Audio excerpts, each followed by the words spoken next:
how to get chocolate crops in Grow a Garden Easter update. You can actually get chocolate crops right now and they're worth a lot, okay? They're worth a ton of money and you can easily farm money by doing this chocolate method. There is a brand new chocolate method in the Easter update and you can get chocolate crops. Look at the chocolate crops. You can actually get these chocolate crops in the brand new update and it's very easy.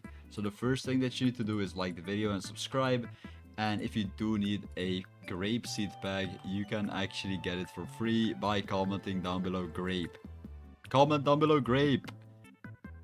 Comment down below grape. If you want a grape seed, I'll be gifting three grape seeds to you guys so you can actually have the new update. But if you do want the chocolate crops in Grow a Garden, you have to go to the Easter shop and you have to buy the sprinkler. You pretty much have to buy the chocolate sprinkler.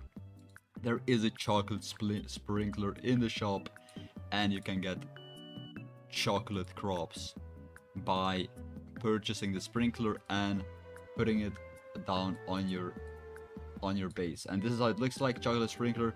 This one makes your crops chocolate and they're way more worth by doing that. So this is pretty much how you get the chocolate crops in Grow a Garden.